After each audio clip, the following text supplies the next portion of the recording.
bring back in criminal defense attorney and civil rights attorney Mark Begnaud. Mark, let's start with the jail calls, first of all. 1,500 of them. That seems like an extraordinary amount of calls, and one would have to think that 95% of them are meaningless and don't really have anything to do with the case. I would think that these attorneys would have told their clients, don't say anything important on the call, and that recording that says this is being recorded. What's your take on the jail calls? Will they come in? And the ones we've heard aren't good for the defense. What do you think? Bottom line here. Bottom line, I think any relevant jail calls are probably coming in. They tend to. I mean, that's in the first meeting with a client who's charged with a crime who's in custody. That's always in the first meeting with a client. Don't talk on the phone about the case. Anything you say on this phone, assume it's going to be heard by the jury. Don't say anything bad. Avoid talking on the phone if you can. I mean, that's kind of just the ABCs. That these guys made that many phone calls and said that much incriminating stuff is not a very good starting point, and I think most of it's coming in. Prosecutors were fighting the defense request to bring in medical records of Ahmaud Arbery. Prosecutors at one point said that the problem here is that these doctors didn't meet Ahmaud Arbery on his best day. Take a look. The experts' conclusions lacked sufficient probative value and thus were inadmissible under 403. Obviously, we are not there yet, but my concern is that Mr. Sheffield just told the court that one of the things he wanted was to put his doctor up in order to have you listen to her as part of the ongoing sealed sort of package. The state would object to her at this point testifying, given we're bifurcating this issue.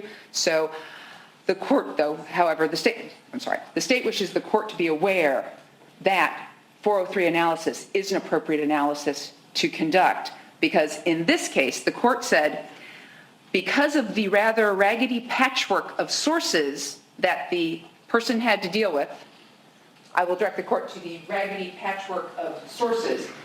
These sources are Mr. Arbery's worst days of his life. Absolutely the worst days of his life when he is involved in law enforcement. This is not every day of his life.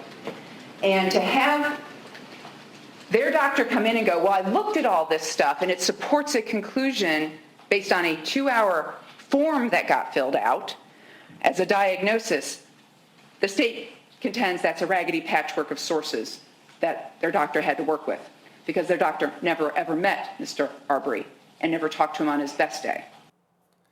Mark, for some people, the idea that Ahmaud Arbery's criminal history and his medical history would come into this trial seems ridiculous. How could it come in?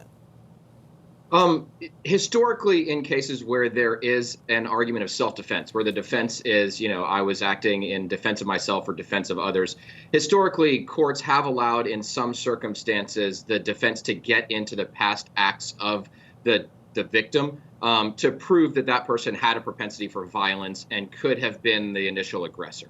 And that was, for example, in Georgia, where this case is being tried, that under the old evidence code, past criminal or violent acts of the victim could come in. But Georgia changed its evidence code in 2013, which is one of the things that the judge is going to be dealing with in a lot of these motions, because the law isn't crystal clear yet on exactly where the guideposts are on that issue. But that's the relevance. That's where people bring it in, is saying, okay, this particular victim had a propensity for violence, and therefore I was justified in defending myself against him, is the defense. Defense Attorney Sheffield argued that Ahmaud Arbery's mental health was basically caught on camera with his dealings with police. Take a look. The state has chosen to get into the mind of Ahmaud Arbery suddenly and say, well, these are just his bad days. These are just his days over the course of 3 years, which shows a very sad decline based on mental illness. And because he has had this decline in the presence of cameras and other people, then it's been captured. And then, of course, we should use it to analyze whether it fits within this idea of mental illness and relevance.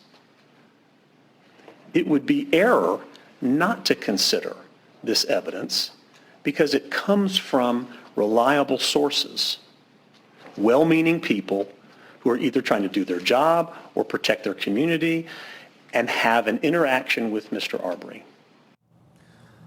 Mark, that's the problem. The interaction with Mr. Arbery, in this case, there was no interaction. It was a chase. Ahmaud Arbery uttered 0 words to the defendants as he was being chased around this neighborhood. They were in their pickups. They were yelling at him, and he did not, according to them, say anything. So how is his mental state? Because they didn't, it's not as if they were going back and forth and they had some sort of odd interaction with him. They had none, no interaction. How is his mental state pertinent to this case under these circumstances? I mean, I'm with you, Ted. I don't see its pertinence personally. I mean, yeah, exactly what you say. You know, this isn't a situation where you have, criminal defendants who knew the victim prior and may have known about some, mental health issues or had prolonged interactions with somebody where this type of thing becomes relevant. This is, like you say, that there were no words. This was a chase through the streets. I don't see how Ahmaud Arbery's either past criminal acts or, any mental health issues that the defense's experts might claim that he had would become pertinent. Yeah, and some argue that the defense just wanted the general public, the potential jury pool in Glynn County, to be aware of Ahmaud Arbery's criminal past and mental health difficulties.